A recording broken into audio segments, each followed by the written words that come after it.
Hello, मेरा नाम है गौरव और हम लोग 10th की प्लेलिस्ट में हैं जिसमें दो चैप्टर्स ऑलरेडी हम लोगों ने कर लिए। चैप्टर 1 रियल नंबर्स और चैप्टर 2 पॉलिनॉमियल्स। आज हम लोग थर्ड चैप्टर जो कि है pair of linear equation into variables वो कवर कर रहे हैं। तो pair of linear equations into variable, इसमें जो इम्पोर्टेंट सबसे इम्पोर्टेंट जो पार्ट है दैट इज़ लीनियर इक्वेशन। ये क्या होता है? हम लोगों ने पॉलिनॉमियल्स में ऑलरेडी पढ़ा है कि क्या होता है।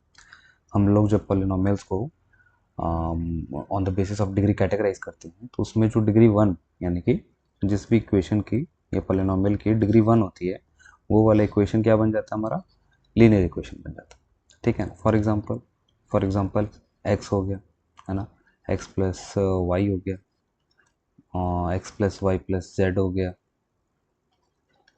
है ना। कितने भी टर्म्स ले लो, है ना, उसकी जो हाईएस्ट पावर है या डिग्री है वो 1 होनी चाहिए, उस 1 से ज़्यादा नहीं होनी चाहिए। तो ऐसे जो भी इक्वेशंस आएंगे आपके सामने, this will be linear equation.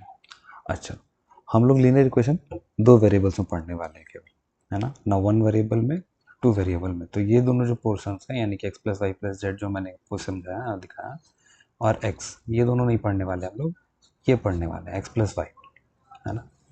I mean x plus y नहीं, ऐसा फॉर्मेट जिसमें दो वेरिएबल्स का ही इस्तेमाल हम करने जा रहे हैं। इसके अलावा अगर कुछ और दे रखा होगा वहाँ पे वेरिएबल तो वो आप कंसिडर करोगे एज ए कांस्टेंट, ना कि वेरिएबल। ठीक है, तो this is the introduction of the linear equation in two variable. अगर मैं इसके जनरल फॉर्म की बात करूँ, है ना, कि एक स्टैंडर्ड फॉर्म क्या होगा लीनियर इक्वेशन का, तो मेरे पास दो वेरिएबल्स आ रहे हैं, तो उन दोनों वेरिएबल्स के साथ आने वाला एक कांस्टेंट यानी कि coefficient with the first variable, another coefficient with second variable and a constant term equal to 0. This is how I'm going to represent my linear equation in standard form. ठीक है ना, ये मेरा स्टैंडर्ड फॉर्म हो गया A X plus B Y plus C is equal to 0, जिसमें A B C क्या है? कोफिशिएंट्स एंड कांस्टेंट है। और एक्स एंड वाई क्या है? ये वो वेरिएबल्स हैं जिसके बीच में हम रिलेशन स्टैब्लिश करके वो लीनियर इक्वेशन बना रहे हैं। हम पेयर में बात कर रहे हैं, मतलब पेयर बोले तो जोड़ा, यानी कि दो चीज़ का स्टडी साइमल्टेनियसली करने वाले। कौन सी दो चीज़? दो लीनियर इक्वेशन। कैसे लीनियर इक्वेशन? दो वेरिएबल वाले लीनियर इक्वेशंस को हम एक साथ स्टडी करेंगे। ठीक है ना, दो दो वेरिएबल वाले दो लीनियर इक्वेशन को एक साथ। तो उसको अगर मैं एक साथ दिखाना हो तो ये तो स्टैंडर्ड फॉर्म है, मेरे को दो दो दिखाना है, तो what I will generally use, I will use as a1x plus b1y plus c1 is equal to 0 for the first equation, and a2x plus b2y plus c2 is equal to 0 for the second equation, है ना। दो equation पढ़ने वाले हैं तो दोनों का साथ में हम स्टडी करेंगे, तो उसका स्टैंडर्ड फॉर्म हमने बना लिया ताकि हमें इजी हो उसको समझने में। तो this is the standard form of the two equations which we are going to study simultaneously. अच्छा, so this is the basic introduction. I hope that is clear. यहाँ तक कोई प्रॉब्लम नहीं होगी, है ना। आपका लीनियर इक्वेशन में मान लो कि पी और क्यू में दे रखा है, तो आपका पी और क्यू में बन जाएगा for example p plus two q minus seven is equal to 0।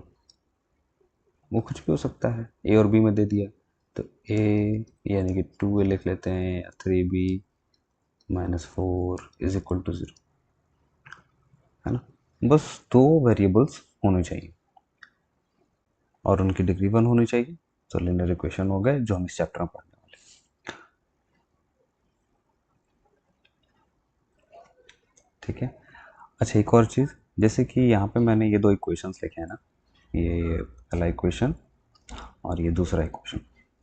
ठीक है, अब इनको हम साथ में नहीं पढ़ने वाले। जैसे कि पेयर की बात हो रही है ना, तो यहाँ पे ऐसा नहीं कि आप इन दोनों को हम साथ में स्टडी करेंगे, नहीं। हम जिन दो इक्वेशंस को साथ में स्टडी करेंगे वो दोनों इक्वेशंस में आने वाले वेरिएबल्स सेम होनी चाहिए। जैसे कि अगर पी और क्यू में है तो दोनों इक्वेशन पी और क्यू में रहे, या फिर ए और बी में है तो दोनों इक्वेशन ए और बी में रहे, या एक्स और वाई में है तो दोनों इक्वेशन एक्स एंड वाई में रहे, है ना। ऐसा नहीं कि पहले इक्वेशन में दो वेरिएबल हैं और दूसरे इक्वेशन में जो दो वेरिएबल हैं वो दोनों सेम नहीं है, तो फिर वो आप बनाओगे, सॉल्व कर सकते हो, बट वो हम उसकी पढ़ाई इस चैप्टर में नहीं करने वाले। तो this is it in the introduction. Now let's dig. The next portion is the graphical meaning and interpretation, है ना। ग्राफिकल मीनिंग मतलब कि जो दो इक्वेशन, जैसे मैं एक इक्वेशन की बात कर रहा हूँ फॉर एग्जांपल कि A X plus B Y plus C is equal to zero, ये एक इक्वेशन है। इसमें वेरिएबल्स कौन कौन है? This is an equation in X and Y, X और वाई में बना हुआ इक्वेशन है, ठीक है ना। तो हम क्या कर रहे हैं, ग्राफिकल मीनिंग मतलब उसको ग्राफ पे प्लॉट कर रहे हैं। किसको प्लॉट कर रहे हैं? ये इक्वेशन है उसको। इंपॉर्टेंट क्या है इसमें कि दोनों एक्सिस पे क्या होगा, ये हमने पॉलिनॉमियल्स के चैप्टर में भी समझा था, यहाँ पे भी उस चीज़ का इस्तेमाल हो रहा है। तो दोनों एक्सिस पे क्या होगा, दोनों एक्सिस पे वो वेरिएबल्स होंगी जिनके बीच में वो इक्वेशन बना हुआ है, ठीक है ना। ये जिसका इस्तेमाल करके वो इक्वेशन को बनाया गया है। यहाँ पे वेरिएबल्स क्या है मेरे, एक्स और वाई। तो मैं यहाँ पे एक्स और वाई ले रहा हूँ, क्योंकि ये एक्स एक्सिस होता है तो इसलिए इस पे जनरली हम एक्स की वैल्यूज़ को लेंगे, और ये वाई एक्सिस होता है तो इसमें हम जनरली वाई की वैल्यूज़ को लेंगे।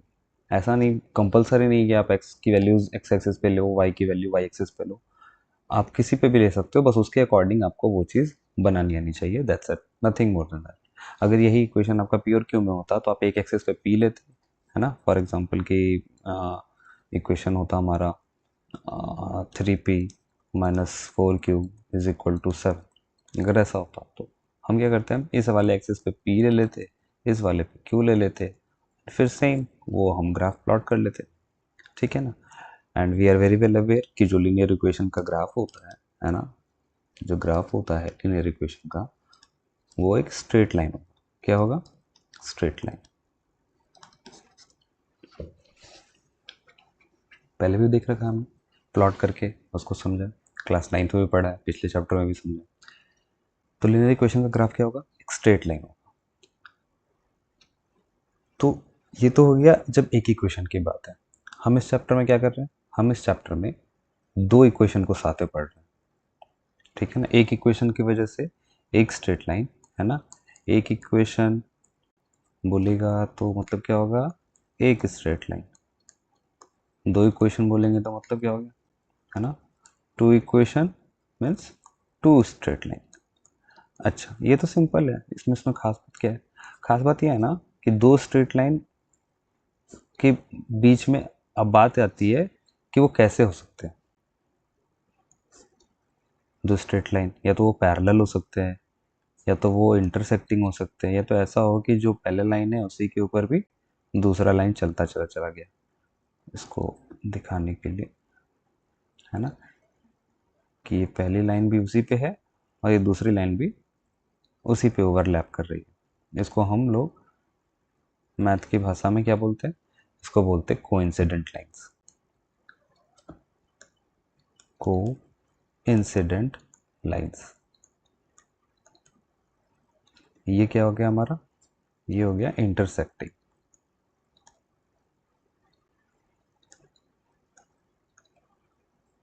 और ये क्या हो गया, this is our parallel lines.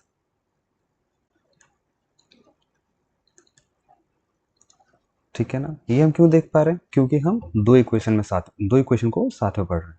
अगर आप दो इक्वेशन को साथ में पढ़ रहे हो, उसका मतलब उसके ग्राफिकल मतलब क्या होगा, उसका ग्राफिकल मतलब ये होगा कि दो लाइंस को आप साथ में देख रहे हो। तो दो लाइंस को साथ में देखेंगे तो हम किस तरीके से देख सकते हैं, मतलब हमारे सामने दो लाइंस कैसे कैसे अपीयर हो सकती हैं, ठीक है। तो वो कैसे हो सकती है कि वो या तो एक दूसरे को एक जगह पे कट कर रही हैं तो वो इंटरसेक्टिंग हो जाएंगी, या तो वो बिल्कुल एक दूसरे को टच नहीं कर रही कहीं पे भी और वो बिल्कुल एक जैसे चलती चली जा रही थ्रू आउट, और कभी टच भी नहीं करेंगी, कभी इंटरसेक्ट भी नहीं करेंगी, तो they will be the parallel lines. और तीसरा एक कंडीशन बनता है कि जो पहली लाइन है उसी के ऊपर दूसरी लाइन भी जा रही है, मतलब वो थ्रू आउट एक दूसरे को टच करते हुए जा रहे हैं, तो इसको बोलते हैं कोइंसिडेंट लाइंस, ठीक है। तो this is the graphical meaning and interpretation of pair of linear equation into variables. दो वेरिएबल में है लीनियर इक्वेशन, तो हम दो एक्सिस का इस्तेमाल करके उसको प्लॉट कर रहे हैं। ऑब्वियस सी बात है, तो उसका मतलब क्या होगा कि स्ट्रेट लाइन प्लॉट होगा, क्योंकि दो दो इक्वेशन को एक साथ पढ़ रहे हैं, तो इसका मतलब ये हो गया कि दो स्ट्रेट लाइंस हमारे को सामने में दिखेंगी, ठीक है। अब उनके बीच में क्या कंडीशंस होगी ये डिपेंड करता है, पैरेलल होगा या इंटरसेक्टिंग होगा या कोइंसिडेंट होगा, ठीक है ना। The next topic is conditions of the pair of lines, कि जो पेयर ऑफ लाइंस हमने पढ़ा ना अभी, कि पैरेलल होगा या इंटरसेक्टिंग होगा या वो कोइंसिडेंट होगा, तो इसका कंडीशन क्या होता है? कंडीशन मतलब जैसे कि वो हमने बात जो की वो तो ग्राफिकल आप देख के समझ सकते हैं, लेकिन मेरे सामने तो दे रखा होगा दो इक्वेशन। कौन से इक्वेशन दे रखे होंगे? वो इक्वेशंस होगा कुछ a1x plus b1y plus c1 is equal to 0, and another one will be a2x plus b2y plus c2 is equal to 0, है ना? तो ये जो दो इक्वेशंस हैं, इनको देख के अगर हमको ये जानना हो कि इक्वेशन के कारण जो लाइंस बनने वाली हैं उनके बीच में कैसा रिलेशन होने वाला है, कि whether they are going to be parallel और इंटरसेक्टिंग और कोइंसिडेंट, तो वो हम कैसे चेक कर पाएंगे? तो वो हम चेक करते हैं इनके कोफिशिएंट्स के रेशियो और कांस्टेंट टर्म के रेशियो के आपस में रिलेशन से। कि जैसे अगर हमारी जो लाइन है सपोज कोइंसिडेंट है, कोइंसिडेंट बोले तो कि कहीं कोई भेदभाव नहीं, कहीं कोई भेदभाव नहीं, मतलब कि वो हर जगह उसको टच करती हुई जा रही है, मतलब कि सारे रेशियोज की वैल्यू सेम, हर जगह टच कर रहा है, एक एक पॉइंट उसका सेम है दोनों लाइंस का। कि जहाँ पे यहाँ पे पहली वाली लाइन का जो पॉइंट है वो ही पॉइंट दूसरे वाली लाइन का भी है, मतलब एक एक चीज़ सेम है, तो इसलिए इनके आपस में रेशियोज भी सारे सेम। ठीक है, कोई प्रॉब्लम? अब इससे एक लेवल आगे बढ़ते हैं, वो है पैरेलल लाइंस। पैरेलल लाइंस का क्या है कि ये भाई सब साथ साथ जा रहे हैं बिल्कुल, है ना? जहाँ तक पहली लाइन जा रही है, जिस दिशा में जा रही है उसी दिशा में ही जा रही है, बस क्या है कि थोड़ी सी दूरी बरकरार करके रखिए, थोड़ा सा डिस्टेंस है ना? तो इसके कारण इनका जो कोफिशिएंट्स वाला रेशियो वो सेम है, कोफिशिएंट से थोड़ा अलग हो जाता है हमारा कांस्टेंट, तो इसलिए वो रेशियो जो है सेम नहीं है। ठीक है, और जो थर्ड केस है that is the case of intersecting lines. Obvious सी बात है, तुम्हें आइडिया लग गई क्या कि ये बात ही आगे नहीं बढ़ने दे रहा, ये बोल रहा है कि आप भाई दोनों कोफिशिएंट्स का ही रेशियो सेम नहीं, a1 by a2 is not going to be equal to b1 by b2, as simple as that. So these are the conditions of the pair of lines which you can um, get to know, yeah, identify just with the just with finding out the ratio of the coefficients from the equations algebraically, है ना? Graph पे plot किए बिना अगर आपको जानना है कि वो दोनों लाइंस पैरेलल होंगी कि नहीं, या कोइंसिडेंट होगी या इंटरसेक्टिंग होगी, तो कैसे जान पाओगे? इन रेशियोज का इस्तेमाल करके, और इन रेशियोज का आपस में वैल्यूज कंपेयर करके, कि अगर तीनों रेशियोज के वैल्यू सेम आ रहे हैं तो जो लाइंस हैं बनेगी वन इक्वेशन का इस्तेमाल करके वो कोइंसिडेंट बनेगी। अगर कोफिशिएंट्स के रेशियो सेम है लेकिन वो कांस्टेंट टर्म के रेशियो के साथ सेम नहीं आ रहा है, तो मतलब ऐसे केस में जो लाइन बनेगी वो पैरेलल होगी। एंड अगर उनके कोफिशिएंट्स के रेशियो सेम नहीं हो रहे, कांस्टेंट टर्म तक जाने की बात ही नहीं आ रही, वो कांस्टेंट के साथ चाहे इक्वल हो भी जाए कोई, उससे कोई फर्क नहीं पड़ता, लेकिन कोफिशिएंट्स ही अगर सेम नहीं हो रहे तो वो लाइंस जो है वो इंटरसेक्टिंग लाइंस कहलाएंगे। I hope that is clear. The next topic is the solutions of the equation and its meaning, कि इक्वेशन के सॉल्यूशंस और उसके मतलब। फिर से पहले मैं दो इक्वेशंस लिख ले रहा हूँ।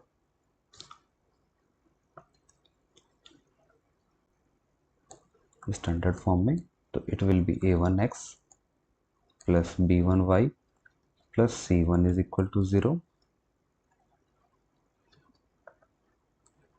a2x plus b2y plus c2 is equal to 0। मैं कोई एग्जाम्पल लेके नहीं चल रहा हूँ, मैं जनरल फॉर्म से, स्टैंडर्ड फॉर्म से ही उसको बताने की कोशिश इसलिए कर रहा हूँ ताकि आपको एक आदत लग जाए, आप एक्सेप्ट कर लो कि हाँ a1 a2 b1 b2 c1 c2 आएगा क्वेश्चन में आपके सामने, आपको डरना नहीं है ना? Just get used to it, है ना? मैं एग्जाम्पल चाहूँ तो आपको simple x plus 2y plus 3 is equal to 0, 4x minus 7y plus 4 is equal to 0, ऐसा कुछ भी करके दिखा सकता हूँ, ठीक है ना, उसमें कोई प्रॉब्लम नहीं है, उसमें कोई गलती भी नहीं है ना। बट वो फिर इस तरीके का जब क्वेश्चन आएगा ना तो ऐसा लगेगा कि अजीब सा कुछ एलियन जैसा आ गया सामने और डर लग रहा है उससे। तो वो डर ना लगे तो just get used to it. उसके लिए आप इस तरह के जितने जनरलाइज करके क्वेश्चन को सॉल्व करोगे ना उतना ईजी रहने वाला है, टफ नहीं होगा। तो सॉल्यूशन ऑफ द इक्वेशन मतलब ये जो दो इक्वेशंस हैं है ना, a1x plus b1y plus c1 is equal to 0 और a2x plus b2y plus c2 is equal to 0।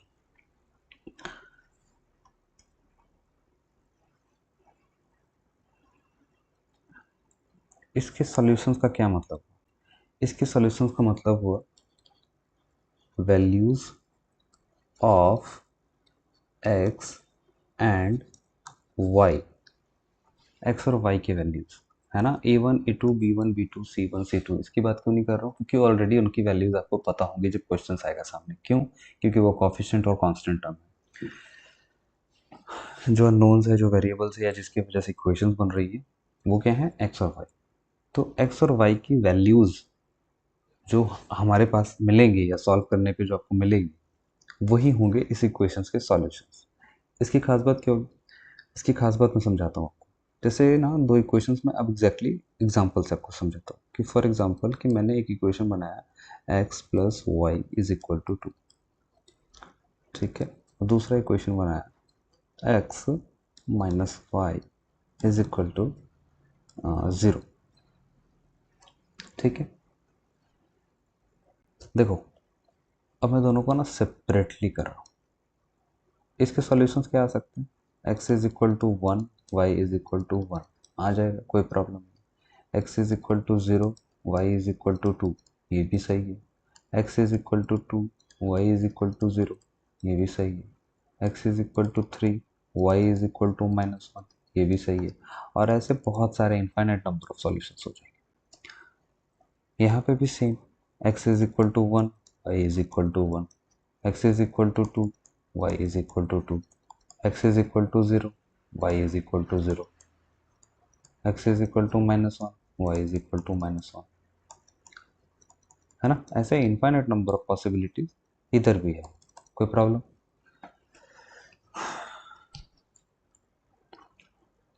कोई प्रॉब्लम नहीं होगी, है ना। इनफाइनाइट नंबर ऑफ पॉसिबिलिटीज है दोनों ही केस में। लेकिन आपको ना एक स्पेसिफिक कंडीशन दिख रहा होगा इसमें, और वो कंडीशन पहला वाला ही है क्या कि x इज इक्वल टू 1 और y इज इक्वल टू 1 इसमें भी मिल रहा है, x is equal to 1, y is equal to 1 इसमें भी मिल रहा है। बाकी यहाँ पे अगर x जीरो रख रहे हैं तो y टू आ जा रहा है, और यहाँ पे x जीरो रखने पे y जीरो आ रहा है ना। x टू रख दिया तो y जीरो मिल गया पहले वाले में, x टू रखने पे y को भी टू रखना पड़ रहा है दूसरे वाले में। तो एक ही ऐसा सिचुएशन है जहाँ पे जो वैल्यूज पहले वाले इक्वेशन के लिए ट्रू हो रही है वही वैल्यूज दूसरे वाले इक्वेशन के लिए भी ट्रू हो रही है। तो ये जो एक स्पेसिफिक कंडीशन है, स्पेसिफिक जो हमारे सामने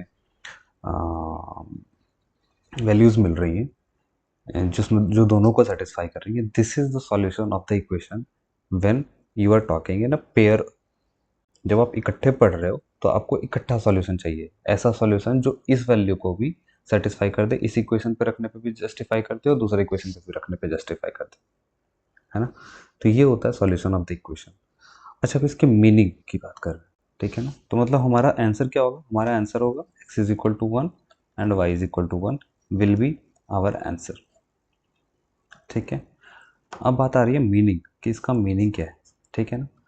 जैसे अब मैं कोऑर्डिनेट एक्सिस ले रहा हूँ, ठीक है।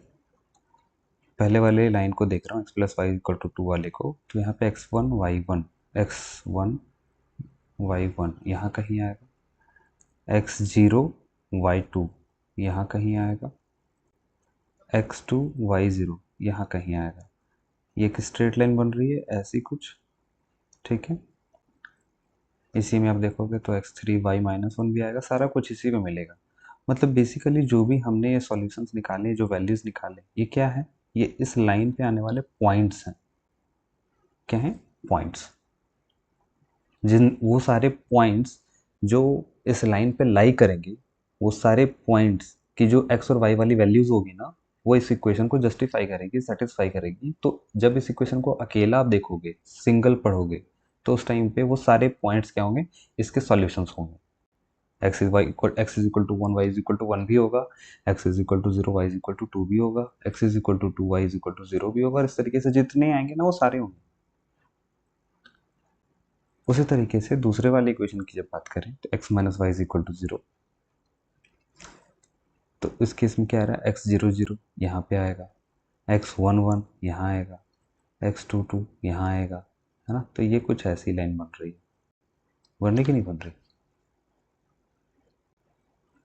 ठीक है ना। उसी तरीके से जो उसमें लगा वही कंसेप्ट यहाँ पे भी लगेगा कि इस लाइन पे लाई करने वाले जितने पॉइंट्स होंगे वो सारे इस इक्वेशन के सॉल्यूशंस होंगे इंडिविजुअल इस इक्वेशन के। लेकिन जब साइमल्टेनियसली पढ़ रहा हूँ तब क्या हो रहा है, जब साइमल्टेनियसली पढ़ रहा हूँ तब ये हो रहा है कि आप दोनों ही इक्वेशन के जो लाइंस हैं उसको एक ही ग्राफ प्लॉट कर रहे हो, और उससे आपको ये पता चल रहा है कि वो चीज़ एक जगह पे जाके कट कर रही है, मिल रही है, दैट इज 1,1, यानी कि x इज इक्वल टू 1 और y इज इक्वल टू 1, जिससे आप ये जान पा रहे हो कि ये एक कॉमन पॉइंट है जो दोनों लाइंस पे लाई कर रहा है, क्योंकि एक ही जगह पे मिलेंगे, फिर दोबारा कहीं नहीं मिलेंगे, इंटरसेक्टिंग नेचर के हैं। इससे आपको एक चीज़ और पता चली कि अगर लाइंस पैरेलल होंगी तो दोनों के बीच में कोई भी कॉमन पॉइंट नहीं होगा, तो वहाँ पे कोई भी कॉमन सॉल्यूशन नहीं मिलेगा। और जब लाइंस हमारी जब लाइंस हमारी कोइंसिडेंट होंगी तो इन दैट केस आपको इनफाइनाइट नंबर ऑफ सॉल्यूशंस मिलेंगे। क्या मिलेंगे, इनफाइनाइट नंबर ऑफ सॉल्यूशन, कि जो सॉल्यूशन पहले लाइन पे मिल रहा है वही चीज़ दूसरे लाइन पे भी मिल रही है ना। तो उसमें कोई ऑब्जेक्शन नहीं नजर आएगा, ठीक है ना। तो इससे भी पता चल रहा है कि अगर दो इक्वेशन दे रखे हैं तो दोनों के कोई कॉमन सॉल्यूशन नहीं है, मतलब वो दोनों इक्वेशन के वजह से जो लाइंस बनेगी उनका नेचर पैरेलल होगा। अगर इनफाइनाइट नंबर ऑफ सॉल्यूशंस मिल रहे हैं तो मतलब उन दोनों इक्वेशंस की वजह से जो लाइन बनेगी वो कोइंसिडेंट होगी, और केवल एक ही सॉल्यूशन मिल रहा है मतलब वो एक ही जगह पे मीट कर रही है, यानी कि वो इंटरसेक्टिंग लाइन्स होंगी। जितने सॉल्यूशंस उतनी जगह पे वो मिल रही है, नो सॉल्यूशन कहीं नहीं मिल रही, एक सॉल्यूशन एक जगह मिल रही है, इनफाइनाइट सॉल्यूशन हर जगह मिल रही है, बस।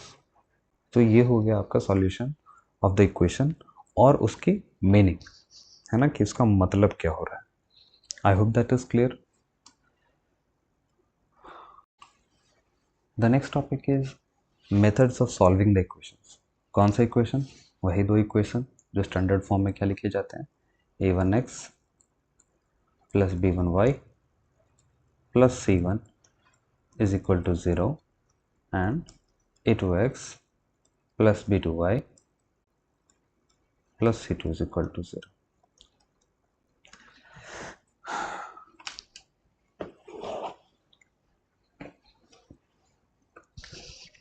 तो इन दो इक्वेशंस के जितने भी ज्योमेट्रिकल मीनिंग थे, ग्राफिकल मीनिंग थे, वो सारा कुछ मोस्टली हम लोगों ने समझ लिया।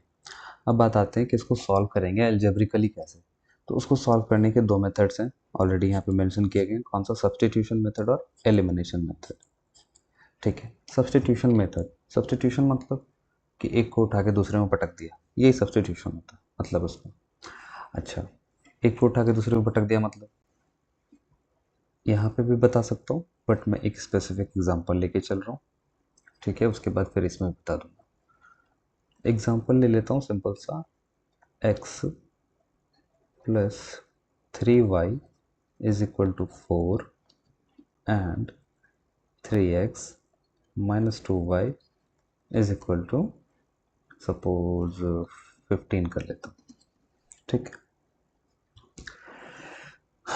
तो हमें सॉल्व करना है, तो पहला काम क्या करेंगे, ध्यान से सुनो, क्योंकि जितना सुनते जाओगे क्लियरली उतना ये इजीली समझ में आएगा। आपको इन दोनों में से कोई एक इक्वेशन अपने दिमाग में कंसिडर करना है, या अपने मन में उसको सोचना है कि हाँ मैं इसको लेके चल रहा हूँ। सपोज मैं पहले इक्वेशन को लेके चल रहा हूँ, तो पहले इक्वेशन को लेकर चलूँगा तो क्या आएगा, x plus 3y is equal to 4। यहाँ से आपको किसी एक वेरिएबल की वैल्यू निकाल लेनी है दूसरे वेरिएबल के टर्म्स में। फॉर एग्जांपल मैं x की वैल्यू निकाल रहा हूँ, तो x की वैल्यू निकालूंगा तो क्या आएगा, उस y को उधर भेज दूंगा, तो that will be 4 minus 3y। ये मेरे को मिल गया। अब इस चीज़ को मैं दूसरे इक्वेशन में पुट कर दूंगा। कहाँ पे? जहाँ पे भी x होगा वहाँ पे। तो 3x था, तो 3 टाइम्स ऑफ x की जगह मैं रख दूंगा 4 minus 3y minus twice of y is equal to 15। Simplify कर लेंगे तो 3 4 is 12, 3 minus sorry 3 3 is 9 minus 9y minus 2y is equal to 15। ठीक है, अब ये 12 माइनस 9 और minus 2 will be minus 11y is equal to 15। अब फर्दर ऑन सिंप्लीफाई करेंगे तो minus 11y is equal to 15 minus 12, that gives you minus 11y is equal to 3, which in terms on simplifying will give you 3 upon minus 11 और simply minus 3 by 11। ये आपको y मिल गया यहाँ से। अब इस y की वैल्यू उठा के आप जहाँ चाहो वहाँ रख दो, इक्वेशन में चाहो वहाँ रख दो, है ना। अब चाहो तो इस इक्वेशन में रख सकते हो, इस इक्वेशन में रख सकते हो, या फिर यहाँ पे भी रख सकते हो। ठीक है, मैं यहीं पे रख देता हूँ। तो उससे क्या हो जाएगा, x is equal to 4 minus 3 times of y and y is minus 3 by 11. So this is equal to 4 minus minus into minus it becomes plus, 3 into 3 becomes 9 upon 11. On simplifying it will become 44 plus 9, so 53 upon 11. This is the value of x और y आपको मिल चुका है ना। तो इस तरीके से आप सॉल्व करोगे। तो इसमें हमने क्या किया, इसमें हमने सबसे पहले किसी भी एक इक्वेशन को पकड़ा, उस इक्वेशन को पकड़ने के बाद उसकी किसी एक वेरिएबल को दूसरे वेरिएबल के टर्म्स में वैल्यू निकाल ली और उसको फिर बचे हुए दूसरे इक्वेशन में सब्स्टिट्यूट कर दिया। आई होप दैट इज क्लियर। ठीक है, मैं इसको रब कर रहा हूँ और उसके बाद वापस से इस बार पहले ही इक्वेशन में दूसरे वेरिएबल के टर्म्स में करके दिखाता हूँ। ठीक है, नोट कर लो।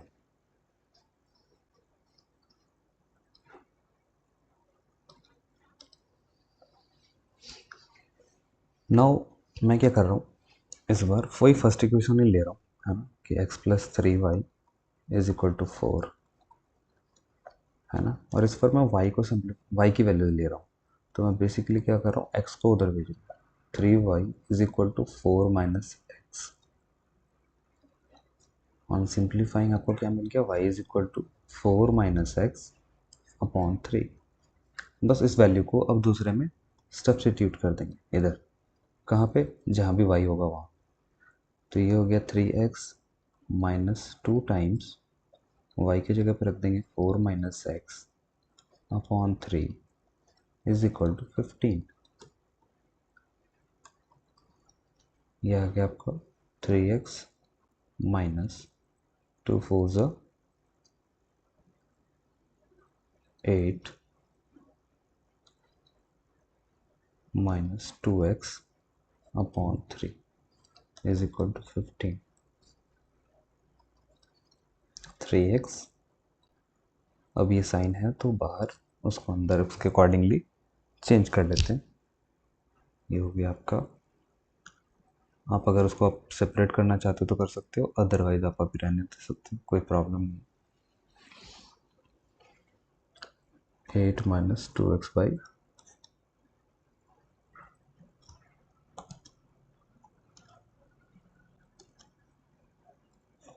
3 इज इक्वल टू 15।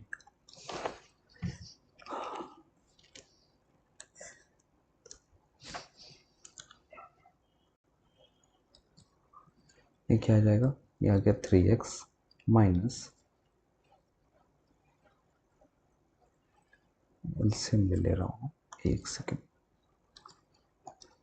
इसको सिंप्लीफाई कर लेते, 3 ले लेते, ये हो गया 9x minus 8 plus 2x is equal to 15। Cross multiply कर लो, आपको क्या मिलेगा, 9x plus 2x will be 11x minus 8 is equal to 45। आप x इधर 11x is equal to 45 plus 8 यानी कि 53 हो जाएगा वो। तो x विल बी 53 अपॉन 11। आपको याद हो तो पिछली बार भी यही आया था। वापस से वही काम करेंगे, x की वैल्यू को उठा करके आप जहाँ चाहो वहाँ पुट कर दो, है ना। x की वैल्यू को उठा करके आप इसमें डाल दो, तो वहाँ से आपको y मिल जाएगा। तो आप कैसे भी कर सकते हो, है ना। आंसर सेम आने वाले हैं, कोई भी प्रॉब्लम नहीं होने वाली। मैंने पहले वेरिएबल को सॉरी पहले इक्वेशन को कंसिडर किया और उसमें दोनों वेरिएबल को बारी बारी से करके दिखा दिया। आप चाहो तो यही सेम काम दूसरे इक्वेशंस में कर सकते हो। दूसरा इक्वेशन कंसिडर करो, वहाँ से वैल्यू निकालो एक्स की आई में, फिर उसको सॉल्व कर लो दूसरे इक्वेशन को पुट करके, एंड सेम, है ना। तो आंसर जो आएगा वो आपका सेम आएगा, कोई प्रॉब्लम नहीं होने वाली है। I hope that is clear. Just clear it out. हाँ, the next is elimination method, है ना। एलिमिनेशन एलिमिनेशन मेथड में क्या करते हैं, जैसे कि मैं यहाँ पर ले ले रहा हूँ दो इक्वेशन फिर से, x 2x plus 3y is equal to 7 और 5x minus 4y is equal to 19। तो छोटा नंबर लेता हूँ क्योंकि रैंडम क्वेश्चन है, तो कैलकुलेशन हेक्टिक ना हो इसलिए। इसको ले लेते हैं 6 ले लेते हैं, ठीक है। तो एलिमिनेशन मेथड क्या बोलता है, एलिमिनेशन मेथड बोलता है कि आप दोनों इक्वेशन को देखो इकट्ठे और आप उसमें से किसी एक वेरिएबल को एलिमिनेट करने के बारे में सोचो, है ना, किसी एक वेरिएबल को। तो मेरा मन है एक्स को एलिमिनेट करने का। मेरा मन क्या है कि I want to eliminate X, या I want to eliminate X, मैं एक्स को हटाना चाहता हूँ। तो मैं वो काम कैसे करूँगा, वो काम ऐसे करूँगा कि मैं एक्स के कोफिशिएंट्स को दोनों इक्वेशन में सेम कर दूंगा, सेम। पहले में इसका कोफिशिएंट 2 है ना, इजीली विजिबल होगा। ये 2 है इसका कोफिशिएंट और दूसरे में क्या है 5 है। आप क्या करो, आप सिंपली इन दोनों का ना एलसीएम ले लो। क्या ले लो, एलसीएम, जो दोनों कोफिशिएंट्स हैं। किसके कोफिशिएंट, जिस वेरिएबल को आप एलिमिनेट करना चाहते हो उसको कोफिशिएंट्स। तो एलसीएम ऑफ 2 और 5 क्या आ जाएगा, ये 10 आ जाएगा, है ना। बताइए, तो हम क्या कर रहे हैं, हम इन दोनों के कोफिशिएंट को 10 करेंगे। कैसे करेंगे, तो मल्टीप्लाई कर देंगे। 10 ऑप्टेन करने के लिए जो भी सुटेबल नंबर है उससे मल्टीप्लाई कर लेंगे। तो इस 2 को मुझे 10 बनाना है, इस 2 को 10 बनाने के लिए मुझे 5 से मल्टीप्लाई करना होगा। तो मैं सिर्फ उसको मल्टीप्लाई नहीं करूँगा, है ना, क्योंकि उसके सिर्फ मल्टीप्लाई करूँगा तो इक्वेशन मेरा बदल जाएगा। तो मैं उस क्या करने वाला हूँ, मैं दोनों साइड पूरे इक्वेशन में मल्टीप्लाई करने वाला 5 से, है ना। तो I multiply with 5 to the whole equation 2x plus 3y and this is like this. ये काम कर दिया, क्यों कर दिया, ताकि आप क्योंकि ये दोनों साइड अगर 5 से मल्टीप्लाई कर रहा हूँ, है ना, कि अगर मतलब तराजू पे दो साइड के तराजू है, उस पर दोनों बराबर है, तो अगर पहले साइड 4 चीज़ और रख रहा हूँ तो दूसरे साइड भी 4 चीज़ और रखनी पड़ेगी तब बराबर हो, है ना। तो बस वही काम है, वही सिंपल चीज़। 5 से लेफ्ट हैंड साइड मल्टीप्लाई किया, इसीलिए 5 से राइट हैंड साइड में मल्टीप्लाई किया। और 5 से क्यों किया, क्योंकि हम 10 ऑब्टेन करना चाहते हैं एक्स के कोफिशिएंट। क्यों ऑब्टेन करना चाहते हैं, क्योंकि हम एक्स को एलिमिनेट करना चाहते हैं। तो एक्स को एलिमिनेट करना चाहते हैं तो 5 से ही मल्टीप्लाई क्यों कर रहे हैं, क्योंकि एलसीएम दोनों इक्वेशन का कोफिशिएंट नोटिस करने पे जो आया वो 10 आया। सिंपल है। तो इससे मेरे को क्या मिल जाएगा, और मैं दूसरे इक्वेशन में 2 से मल्टीप्लाई कर दूंगा तो मेरे को ऑब्टेन हो जाएगा जो मुझे चाहिए। तो 2 times 5x minus 4y is equal to 2 times of 6। Simplify करने पे मेरे को दोनों इक्वेशंस क्या मिलेंगे भाई, 10x plus 15y is equal to 35 और इधर 10x minus 8y is equal to 12। दो इक्वेशन आ गई, है ना। चलो अब हम क्या कर रहे हैं, अब हम दोनों के साइन देखेंगे। कोफिशिएंट तो सेम हो गया, लेकिन क्या साइन भी सेम, हाँ सेम। यहाँ पे भी प्लस है और यहाँ पे भी प्लस है। अगर साइन सेम है तो हम सब्ट्रैक्ट कर देंगे इक्वेशंस को, तो मतलब नीचे वाले इक्वेशंस का सबका साइन चेंज हो जाएगा, है ना, जहाँ भी माइनस है वहाँ प्लस हो जाएगा, जहाँ भी प्लस है वहाँ माइनस हो जाएगा। तो ये 10x था, ये माइनस 10x कैंसिल हो गया, ये 15 था प्लस में, ये 8 भी अब प्लस में हो गया, तो हम फाइनली इसको लिखेंगे 23y, this is equal to 35 minus 12, ये भी 23 ही आ गया। गुड, तो हमारा कैलकुलेशन थोड़ा सिंपल हो गया। तो y की value 23 upon 23, that is simply nothing but 1, है ना। तो y की वैल्यू मुझे क्या मिल गई, 1 मिल गई। अब y की वैल्यू मिल गई, अब उठा करके किसी भी इक्वेशन में यहाँ पुट कर लो, तो आपको क्या मिल जाएगा, आपको मिल जाएगा कि x की वैल्यू कितनी है ना। फॉर एग्जाम्पल मतलब जैसे 2x प्लस 3 इंटू वाई की जगह 1 रख लो, तो दिस गिव्स यू 7। तो यहाँ से आपको मिल गया 2x is equal to 7 minus 3, यानी कि x is equal to 4 upon 2 which gives you 2। तो x की वैल्यू 2 आ गई, y की वैल्यू 1 आ गई। ये आपका सॉल्यूशन हो गया। आपका मन है तो आप चेक कर लो दूसरे इक्वेशन में। दूसरा इक्वेशन क्या था, 5x minus 4y is equal to 6। तो 5 into x minus 4 into y is equal to 6। 5 two ज़ो 10। एक सेकेंड, कलर चेंज कर ले रहा हूँ, कन्फ्यूज़न ना हो। 5 इंटू 2 10, 10 माइनस 4 6 आ रहा है वही चीज़, मतलब हाँ ये आंसर जस्टिफाइड है, कोई गलती नहीं। तो हमने क्या किया, हमने ये किया कि हमने उस दोनों इक्वेशन को देखा और दोनों इक्वेशंस में से किसी एक वेरिएबल को एलिमिनेट करने का सोचा। मैंने यहाँ पे x को एलिमिनेट करने का सोचा, तो उसके लिए दोनों के कोएफिशिएंट्स, उस x के कोएफिशिएंट दोनों इक्वेशन में देखे और उनका एलसीएम लिया, और उसके अकॉर्डिंगली इक्वेशंस में मल्टीप्लाई करके उनके कोएफिशिएंट्स को सेम किया, और उनके कोएफिशिएंट्स के साइन अगर सेम थे तो इक्वेशन को सब्ट्रैक्ट किया, अगर साइंस ऑपोजिट होते तो उन इक्वेशन को सिंपली ऐड कर देता। आई होप दैट इज क्लियर। मैं इस बार y को एलिमिनेट करके भी दिखा देता हूँ।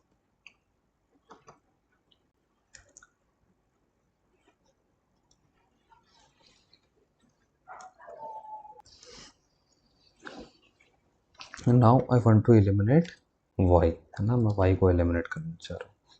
तो मैं क्या करूँगा, मैं इस बार y के कोएफिशिएंट को देखूंगा, और y के कोएफिशिएंट क्या है, 3 और 4। मैं केवल वैल्यूज देख रहा हूँ। तो एलसीएम 3 और 4 का क्या आएगा, 12 आएगा, है ना, 12 आ गया। तो 12 ऑब्टेन करने के लिए हम क्या करेंगे, पहले इक्वेशन को 4 से मल्टीप्लाई और दूसरे इक्वेशन को 3 से मल्टीप्लाई। तो 4 times of 2x plus 3y is equal to 4 times of 7।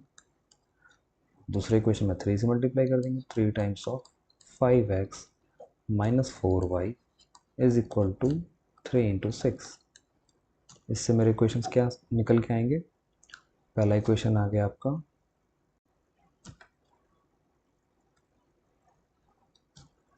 8x plus 12y is equal to 28, और दूसरा इक्वेशन क्या आ गया 15x minus 12y is equal to 18। अब मैं क्या करूँगा, दोनों के साइंस को नोटिस करूँगा, दोनों का साइंस ऑपोजिट है तो सिंपली मैं ऐड कर दूंगा तो कैंसिल हो जाएंगे। मेरा काम है एलिमिनेट करना, कैंसिल करना। तो जब साइन सेम थे तो मैंने सब्ट्रैक्ट कर दिया, अब साइन अपोजिट है तो मैं सबको सब सिंपली ऐड कर दे रहा हूँ। तो ऐड करूँगा तो 15 plus 8 23x is equal to 46, which gives you x as 46 upon 23। ये 2 आ जाएगा x की वैल्यू, है ना, x की वैल्यू 2 आ गई। आप पुट कर लोगे तो ये 2 into 2 plus 3 into y is equal to 7। तो 4 plus 3y is equal to 7। तो 3y is equal to 7 minus 4। तो y इज इक्वल टू 3/3 यानी कि 1। सेम जो पिछली बार आया था वही इस बार आया, है ना। बस यहाँ पे आपको सीक्वेंस याद होना चाहिए, तरीका याद होना चाहिए, प्रोसेस याद होना चाहिए कि कैसे करना है। कैसे करना है, इक्वेशन को देखने से शुरू करना है, देखने के बाद क्या करना है, सोचना है कि कौन सा वेरिएबल एलिमिनेट करना चाहते हैं। उसके बाद क्या करना है, उनके कोएफिशिएंट को नोटिस करना है। उसके बाद क्या करना है, उनके कोएफिशिएंट्स का एलसीएम देखना है। जो एलसीएम आएगा वो नंबर ऑब्टेन करने के लिए उन कोएफिशिएंट्स को किससे मल्टीप्लाई करना है ये सोचो।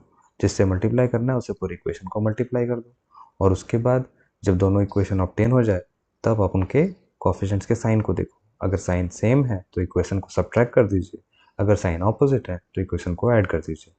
बस वहाँ से वो जो चीज़ एलिमिनेट करनी थी आपको एलिमिनेट हो जाएगी, और जो बच जाएगा उसकी वैल्यू आएगी। वैल्यू आने के बाद दूसरी जगह पुट कर दो, वहाँ से आपको उसकी वैल्यू मिल जाएगी। आई होप दैट इज क्लियर।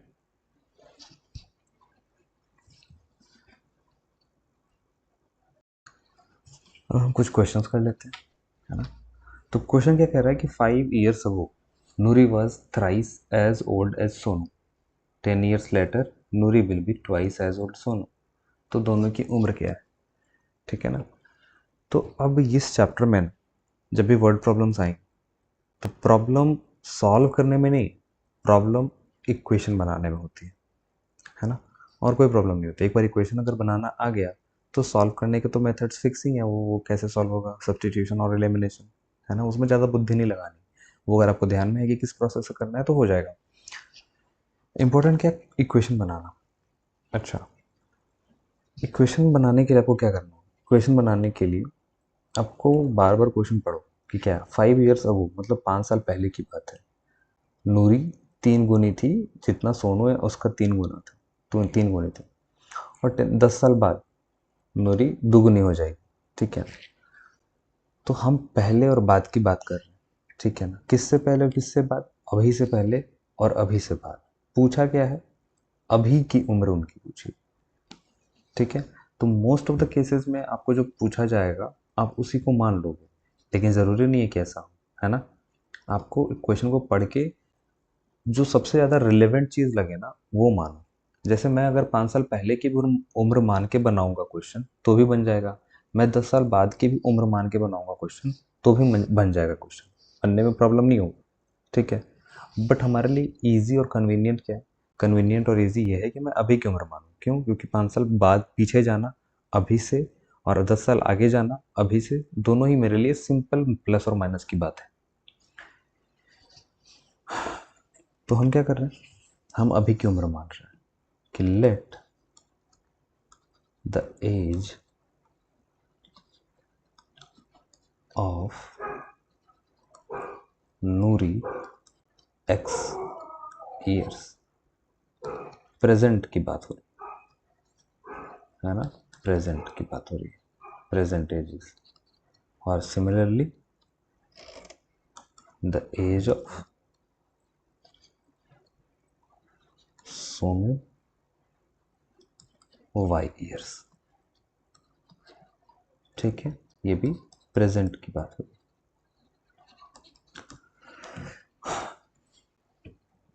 अब आप दो सिचुएशन क्रिएट कर दो। 5 साल पहले, 5 years अगो, नूरी कितनी होगी, नूरी होगी अभी से 5 साल कम यानी कि x-5, और सोनू कितना होगा अभी से 5 साल कम यानी कि y-5, है ना। क्वेश्चन को टुकड़ों में पढ़ो, ज़्यादा मुश्किल नहीं करो। 10 साल बाद चलते हैं ना, मैथ्स है, हाँ टाइम ट्रेवल कर लेते हैं ना। 5 साल पीछे भी हो लिया, 10 साल आगे भी हो लेते हैं। चलिए, तो नूरी की उम्र क्या होगी 10 साल बाद, अभी से 10 ज़्यादा, और सोनू की उम्र क्या होगी, उसकी अभी से 10 ज़्यादा होगी। कोई प्रॉब्लम तो नहीं है। अब पहला स्टेटमेंट का इस्तेमाल करके 5 साल पहले वाला जो रिलेशन है उसको इस्टेब्लिश करते हैं। तो 5 साल पहले नूरी क्या थी, नूरी थ्राइस ऑफ सोनू, कि सोनू की जितनी उम्र थी उसकी 3 गुनी थी। मतलब कि नूरी की एज है 5 साल पहले x-5 थी, तो वो 3 गुना था, वो जो वैल्यू था वो 3 गुना था किसका, y-5 का। कोई प्रॉब्लम, इसको सिंप्लीफाई कर लो तो इक्वेशन क्या बनेगी, x-5 is equal to 3y-15। और फर्दर ऑन सिंप्लीफाई कर लेंगे तो क्या बनेगा, x-3y इज इक्वल टू -10। ठीक है, कोई प्रॉब्लम। क्लियर होगा। और दूसरे वाले सिचुएशन से, दूसरे वाले स्टेटमेंट से 10 साल बाद के अकॉर्डिंगली क्या बोला इसने कि नूरी की जो उम्र होगी वो डबल होगी सोनू की, है ना। मतलब कि तब की नूरी की जो एज होगी वो हो जाएगी आपकी x plus 10 will be equal to twice of y plus 10। ठीक है, इसको सिंप्लीफाई कर लेंगे तो x plus 10 is equal to 2y plus 20। Further on और सिंप्लीफाई कर लेंगे तो ये आएगा आपका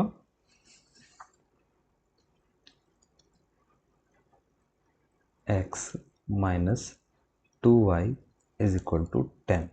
और पहला वाला इक्वेशन क्या था, x minus 3y is equal to minus 10।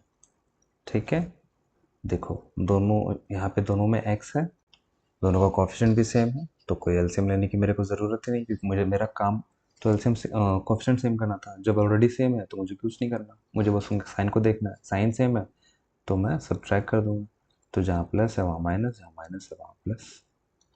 X और एक्स कैंसिल, ये minus 3y plus 2y is equal to minus y हो जाएगा। और यहाँ पे ये माइनस 20 हो जाएगा, minus y is equal to minus 20, therefore y is equal to 20।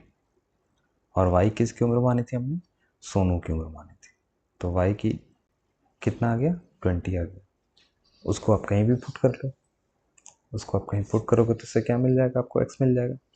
x put कर लेंगे, चलो यहाँ पे पुट ही कर देता हूँ मैं, तो ये हो जाएगा x is equal to 3y minus 10, यानी कि 3 इंटू 20 60 माइनस 10 यानी कि 50, तो x आ गया आपका 50। क्लियर है, कोई प्रॉब्लम।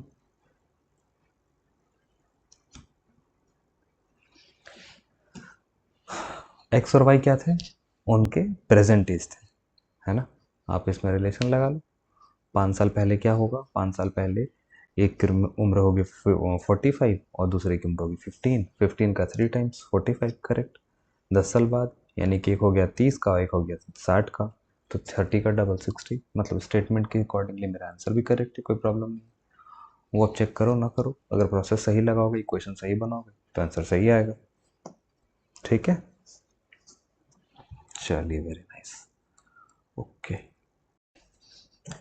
हाँ, तो नेक्स्ट क्वेश्चन है हमारा कि form 3 different pair of equations, 3 अलग अलग इक्वेशन के पेयर बनाने हैं 2 वेरिएबल में, और उसका ज्योमेट्रिकल मीनिंग बताना है, एक्सप्लेन करना है, और उसको सॉल्व करना है दोनों एल्जेब्रिकल मेथड से, मतलब सब्स्टिट्यूशन से भी और एलिमिनेशन से भी, टू शो द इंटरप्रिटेशंस।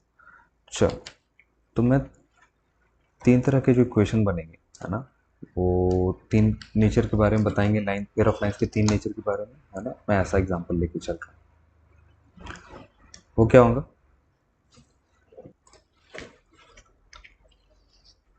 वो होगा कुछ ऐसा, है ना। मैं पहला सिंपल इक्वेशन ले रहा हूँ, पहला इक्वेशन बनाता हूँ, x plus y is equal to 1। ठीक है, x plus y is equal to 1 की जगह पे इसको सिंपली मैं कर ले रहा हूँ x plus y minus 1 is equal to 0। ठीक है, तो मैं जो पहला इक्वेशन बना रहा हूँ वो ऐसा बना रहा हूँ कि कोइंसिडेंट वाला कंडीशन। कोइंसिडेंट कंडीशन में क्या होता है कि सबके कोफिशिएंट सेम, तो मैं इसको 2x plus 2y minus 2 is equal to 0। ठीक है, ये हो गया पहला। मैं दूसरा बना रहा हूँ x plus y minus 1 is equal to 0, और जो दूसरा इक्वेशन है वो है 2x plus 2y minus 3 is equal to 0। ठीक है,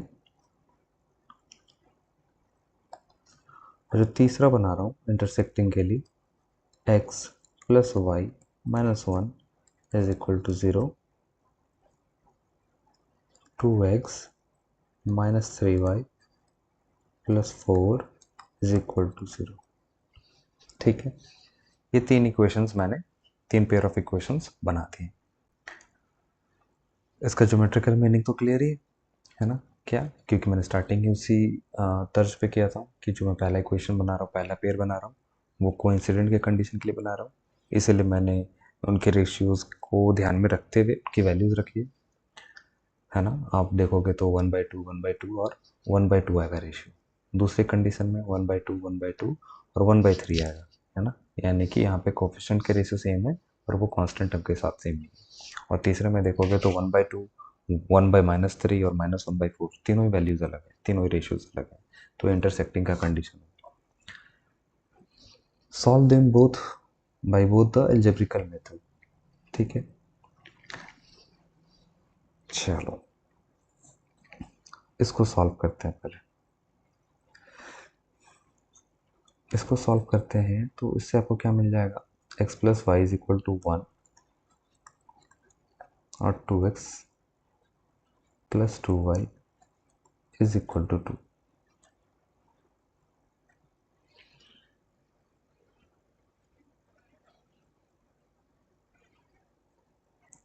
जब इसको हम एलिमिनेशन मेथड से सॉल्व करने की कोशिश करेंगे तो मैं इसको x को एलिमिनेट करने के लिए देखता हूँ, तो 2 से मल्टीप्लाई करना होगा, तो मेरा दोनों इक्वेशन ही सेम बन गया, 2x plus 2y is equal to 2 and 2x plus 2y is equal to 2। इसको मैं सिंप्लीफाई करूँगा तो ये 0 इज इक्वल टू 0 प्रूव हो, मतलब कि ये हर कंडीशन में ट्रू है ना। चाहे आप कुछ भी रख दो x में, उसके अकॉर्डिंग जो y आएगा वो दोनों ही इक्वेशन में ट्रू होने वाला है। तो ये जस्टिफाई है आपका कंडीशन कि जिस जिस चीज़ को सोच के हमने इक्वेशन बनाया था, यानी कि कोइंसिडेंट लाइंस, यानी कि हर एक पॉइंट उसके सेम होंगे, वो हमारा इसको सॉल्व करने पे भी आ रहा है। Correct. Let's move on to the next one. ये क्या है, x plus y is equal to 1, 2x plus 2y is equal to 3। मैं यहाँ पे कर देता हूँ 2x plus 2y is equal to 2 और 2x plus 2y is equal to 3। आप इसको सिंप्लीफाई करोगे तो क्या आएगा, इधर हो जाएगा 0 और इधर हो जाएगा -1। ठीक है ना। अब ये दोनों चीज़ इक्वल तो हो भी नहीं, 0 और -1 इक्वल नहीं, मतलब कि ये क्या है, ये एक ऐसी कंडीशन के बारे में बता रहा है हमें कि जहाँ पे हमें कोई भी ऐसे पॉइंट, कोई भी ऐसी वैल्यूज नहीं मिल रही कि जो दोनों को जस्टिफाई करे, दोनों को सेटिस्फाई करे। वो ट्रू भी है क्योंकि पैरेलल लाइंस का एग्जांपल है वो। तो अगर पैरेलल लाइन होगा तो उसका मतलब कि हमारे को ऐसा कोई भी पॉइंट या कोई भी वैल्यूज नहीं मिलने वाली जहाँ पे दोनों लाइंस इंटरसेक्ट करे, क्योंकि जब तक वो मिलेंगे नहीं कॉमन सॉल्यूशन होगा नहीं। ठीक है, और ये थर्ड वाले को देखो, ये हो गया x plus y is equal to 1, 2x minus 3y is equal to -4। इसको सिंप्लीफाई कर लो, 2x plus 2y is equal to 2 कर लेते हैं भाई, 2x minus 3y is equal to -4, और यहाँ पे इक्वेशन सब्ट्रैक्ट कर देते हैं। ये आ गया आपका 2y plus 3y is 5y is equal to 6, तो y की वैल्यू आ गई 6/5, और उसको सब्सटीट्यूट करेंगे तो x की भी वैल्यू मिल जाएगी। तो इससे मेरे को एक पर्टिकुलर पॉइंट मिल गया, है ना। तो ये भी जस्टिफाई कर रहा है कि इंटरसेक्टिंग है, इसलिए मेरे को एक वैल्यू पर्टिकुलर मिल रही है। तो आई होप दैट इज क्लियर, है ना।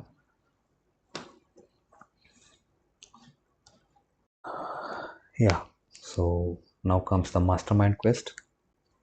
ये आपके लिए, इसको सॉल्व कीजिए, शेयर कीजिए और गिफ्ट लीजिए। All the very best for this, and I hope कि जो मैंने बताया वो आपको समझ में आया होगा, क्लियर होगा। कोई भी डाउट हो आप मेरे को कमेंट्स में बताओ, कुछ और उसमें इन्हांस करके आपको चीज़ चाहिए तो आप मेरे को वो भी डिस्कस करो, है ना।